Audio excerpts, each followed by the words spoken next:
छत्तीसगढ़ में क्या सच में सुशासन है? इसे लेकर लगातार सवाल उठते हैं। अब तो महिलाएं भी सुरक्षित नहीं हैं और जो देश का नाम रोशन कर चुकी हैं ऐसी अंतर्राष्ट्रीय खिलाड़ियां भी सुरक्षित नहीं हैं। अब जो मामला है वो सोचने पे मजबूर कर देता है कि एक तरफ महिला सशक्तिकरण, महिलाओं को आरक्षण देने जैसी बातें होती हैं, वहीं दूसरी तरफ महिला के साथ बदतमीजी होती है, दुर्व्यवहार होता है। लेकिन 2 से ढाई साल निकल जाते हैं, कार्रवाई नहीं हो पाती है, महिला दर दर भटकती है, महिला आयोग जाती है, लेकिन जो आरोपी है वो अभी भी गिरफ्त से बाहर है, उनके ऊपर कोई कार्रवाई नहीं हो रही है। और जिन महिला के साथ दुर्व्यवहार हुआ है उनका नाम नीता डोंगरे है और वो अंतर्राष्ट्रीय खिलाड़ी रह चुकी हैं। हमारे साथ वो मौजूद है, बात करते हैं उनसे। मैम, सबसे बड़ा सवाल ये है, मैं जानने से पहले पूरा मामला ये पूछना चाहूँगा, देश का नाम रोशन करने के बाद देश की बेटी के साथ इस तरीके की चीज़ें हो रही है। वो भी एक देश की बहुत बड़ी सर्विस से हैं। मैं ये उम्मीद मुझे बिल्कुल भी नहीं थी। वो कोई और आम आदमी होते और ऐसा करते ना, मुझे नहीं दुख लगता। कौन है वो? वो हैं लेफ्टिनेंट कर्नल अनिरुद्ध सिंह जी। वो आरकेसी के प्रिंसिपल, राजकुमार कॉलेज, स्थानीय राजकुमार कॉलेज के प्रिंसिपल हैं वो। क्या हुआ था मैडम? आ, 2023 में इनका कोई एक टूर्नामेंट होना था जिसमें इन लोगों ने मुझे बुलाया, प्रॉपर लेटर वेटर दिया गया, मेरा बायोडाटा पूरा मांगा गया और मुझसे रिक्वेस्ट की गई कि मैडम 1 घंटे का ही काम है तो आप आएँ तो हम ये टूर्नामेंट अच्छे से हो पाएगा ऐसे। तो मैंने कहा ठीक है, कोई दिक्कत नहीं है, मैं आ जाऊँगी कह के।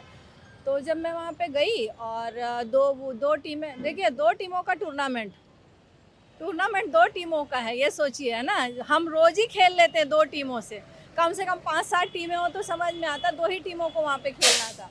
उसको लेके ये इतना ज़्यादा, मतलब इनका टेंशन हाइपर था। और एक कोई अंपायर से कोई डिसीज़न था जिस पे ये दोनों टीमें जो थी खड़ी हो गई कि ये गलत है, ये सही है, ऐसे करके। और 2 से 5 मिनट में वो मसला सॉल्व हो गया। अंपायर उसको सॉल्व नहीं कर पाता, टेबल के पास जाता, फिर टेबल सॉल्व नहीं कर पाता, तब वो मेरे पास आता। और वो वहीं की वहीं बात हो चुकी थी, तो मेरा इंटरफेयर करना उसमें बिल्कुल भी नहीं बनता था। तो इन्होंने, एक आदमी आया कालीचरण, उसने मुझे बुलाया कि मैडम आपको बुला रहे हैं करके। तो मैंने कहा ठीक है, प्रबंधन मिलना चाह रहा होगा। तो मैं गई। मेरे जाने के बाद वहाँ अचानक ऐसा आवाज़ आई ज़ोर से कि ये क्या हो रहा है यहाँ पर और आपको यहाँ किस लिए बुलाया गया है, ऐसे करके। तो मेरी समझ में नहीं आया। मैंने कहा मैच तो अच्छा चल ही रहा है। तो उसके बाद मैंने कहा ये तो नॉर्मल है, बच्चे अगर आपस में लड़ रहे हैं या उनको किसी डिसीजन पे अपनी बात रखनी है तो वो तो नॉर्मल चीज़ है। स्पोर्ट्समैन स्पिरिट भी बिल्कुल होती है और वो होता ही है, हर मैच में होता है कि किसी को एक जजमेंट सही नहीं लग रहा है, दूसरे को सही लग रहा है। ये सारी चीज़ें हर मैच में होती ही होती है। तो उसके बाद मैं अपनी जगह पर आकर बैठ गई। तो वो कालीचरण जी जो हैं वो फिर से आए और उन्होंने फिर मुझसे कहा कि आपको बुला रहे हैं। तो मैंने कहा मैं नहीं आ रही हूँ। थोड़ी देर बाद वो फिर आए और उन्होंने बोला कि एक्सप्लेनेशन लिखने के लिए बोला जा रहा है करके। तो एक्सप्लेनेशन ना ऐसे ही कोई भी नहीं लिखता, वो केवल मैनेजर ही लिखता है। 5,000 रुपये की फ़ीस जमा करेगा वो टेबल पे, टूर्नामेंट कमेटी पे, और उसके बाद एक्सप्लेनेशन लिखेगा। तो मैंने इस चीज़ को ना नहीं लिया। मैंने कहा छोड़ो, कोई गम, ऐसे लोग रहते ही हैं इस टाइप के। लेकिन घर आने के बाद ना मुझे बहुत बुरा लगा कि ये गलत है।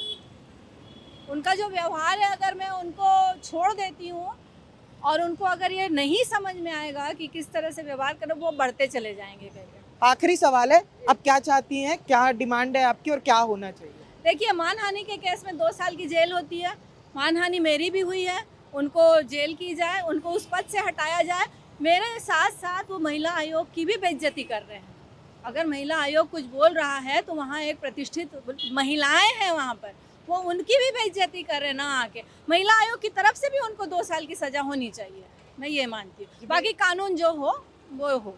बिल्कुल। और इंडियन पिनल कोड के हिसाब से अगर आप किसी के साथ मानहानि का कृत्य करते हैं तो आपको 2 साल की जेल और जुर्माना तक भी देना पड़ सकता है। तो देखिए, 2.5 साल हो चुके हैं, सुशासन की बात की जाती है, लेकिन एक महिला खिलाड़ी को जिसको प्रोत्साहित किया जाता है कि आप आगे आइए, देश का नाम रोशन करें, और इनको तो लेटर दे के बाकायदा सम्मान के साथ बुला के अपमानित किया गया है। और ये काम हो रहा है सुशासन में, राजधानी में, वो भी एक प्रतिष्ठित कॉलेज के अंदर।